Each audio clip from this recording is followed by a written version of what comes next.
unfortunately, as I say, we can't go and visit it, it's privately owned, but the Maharaja is buried in the churchyard at Elveden Church. We'll be going there later. You're going there later. So, this kitchen obviously does not represent what happened at Elveden Hall. It's way too small. But they certainly were cooking on a cast iron cooking range. Has anyone got one? Like my grandparents lived in a farm cottage. They had one of those to cook on. I think most of us have moved beyond that now, thank heavens. But the one at Elveden Hall, would have been a lot higher, because there would have been a lot of kitchen staff, and you don't want to be bending down all the time. So it would have been sort of to about this height, and probably extended the whole way along this wall. That would be the size of it. There would have been a roasting range, a boiling range, a bread oven, probably all sorts of different ovens and facilities to cook the vast meals that would have been expected of a country gentleman of the Maharaja status. He was frequently at court with Queen Victoria, and so he knew what to order in terms of all the fashionable meals. And Mrs. Candy, the cook, would know what was expected of her. And also the ceiling would have been a lot higher. You know, if you're working with a cast iron range that does get incredibly hot, you know, you can imagine how hot it gets in the kitchen. So you're looking at the rabbit. Yeah.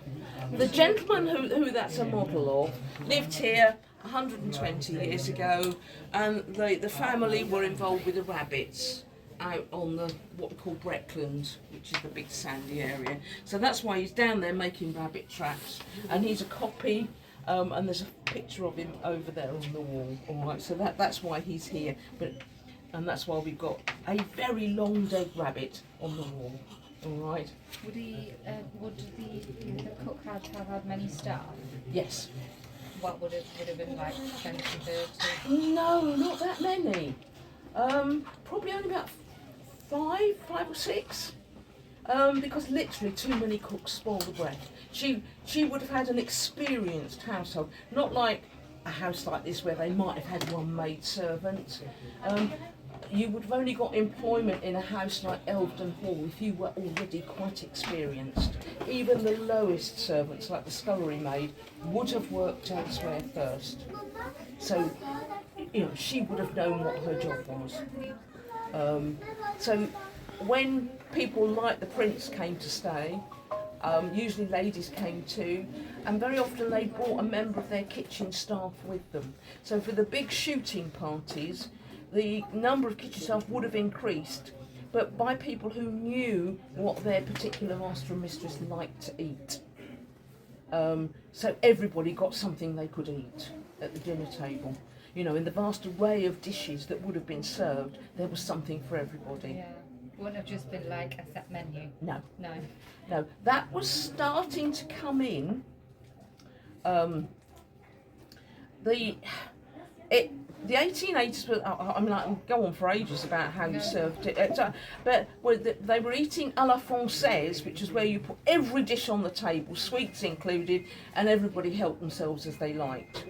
Then, by the 1880s, particularly in the high-ranking households, which Elveden Hall was, they were moving towards serving à la Russe in the Russian style, because we fell out of favour with the French. Which meant you served course by course. But even so, you still had to cater for everybody. And that freed up space on your table to put your flower arrangements and your posh silver and all the rest of it. So it was a transition time. And I've got at the back there, the sort of dish you might use, although it's got shells that people had in Victorian times. I don't imagine the Maharaja for minutes scampered around on a beach finding shells. But he would have had a collection acquired for him. So he could impress his guests with how fashionable he was.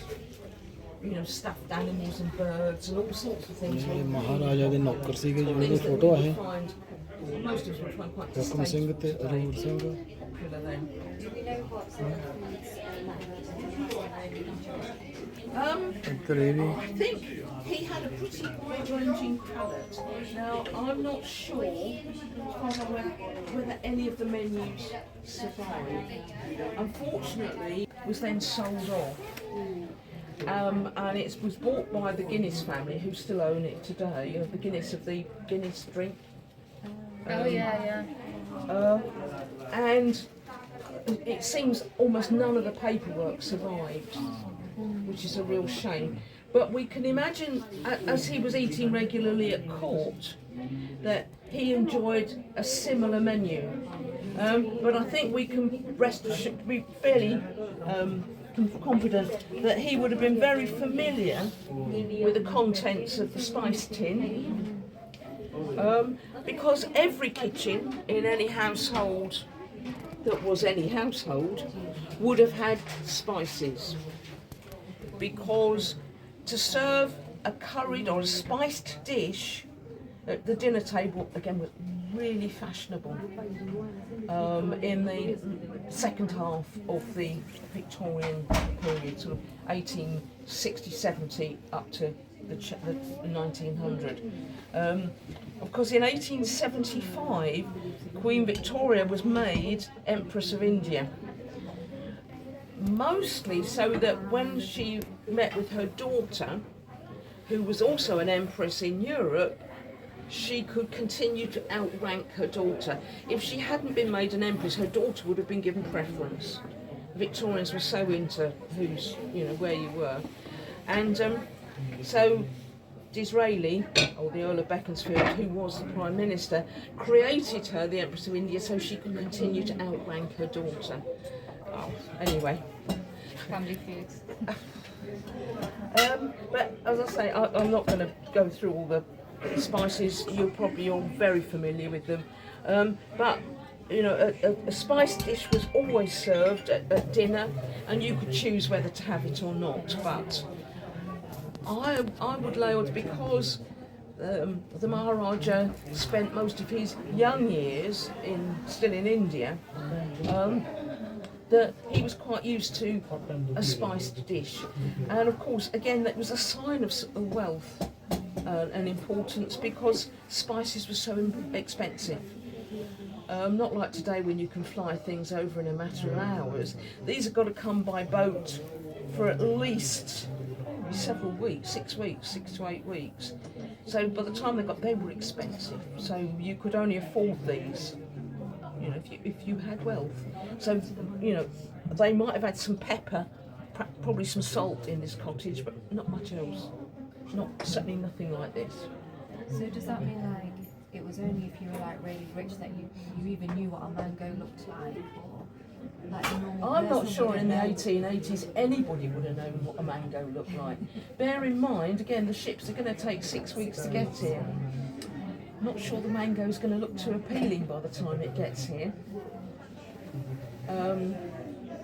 You know, a lot of things are you know, it's difficult for us to realise now. You know, when you go to Sainsbury's or Tesco's or wherever, you see this great array of, you know, fruits that, you know, 140 years ago, you know, looked like that. ਬਣਿਆ ਸੀਗਾ ਕਿਸ ਤਰ੍ਹਾਂ ਦਾ ਸੀ system If you want to try a biscuit, you're very welcome. ਠੀਕ ਆ ਜੀ ਆ ਭਾਂਡੇ ਉਹਨਾਂ The ਨੇ box at the back tells ਤੇ you what they ਇਸ are ਵਕਤ ਦਾ and ਜਿਹੜਾ what's ਮਸਾਲਾ in ਵਗੈਰਾ them. ਸੀਗਾ ਸਾਰਾ ਕੁਝ ਯਾਨੀ ਕਿ ਇਹਦੇ ਵਿੱਚ ਰੱਖਿਆ ਗਿਆ ਆ Yourself or tamarind. This one. What's this called? The pots at the back. ਉਸ ਵਕਤ ਦੇ ਬੱਟੇ ਆ ਜੀ ਪਏ ਤੱਕੜੀ ਵਗੈਰਾ ਜਿਹੜੇ ਬੱਟੇ ਸੀ ਉਹਨਾਂ ਦਾ ਸਾਰਾ ਕੁਝ ਲਿਖਿਆ ਹੈ weight ਵਗੈਰਾ ਇੱਥੋਂ ਦੇ ਹਿਸਾਬ ਨਾਲ ਇਹ ਵੈਸੇ You're very welcome. ਤੁਹਾਨੂੰ ਹੋਰ ਵੀ ਚੀਜ਼ਾਂ ਨਾਲ ਜਾਣੂ ਕਰਵਾਵਾਂਗੇ ਇੱਥੇ ਠੀਕ ਹੈ ਜੀ ਸਾਰਾ ਉਹਨਾਂ ਦਾ ਕਿਚਨ ਦਾ ਸਿਸਟਮ ਆ ਇਹ ਜੋ ਵੀ ਕਿਚਨ ਦੇ ਵਿੱਚ ਆ Oh, that's it. In you come, everyone. You're very welcome. Now.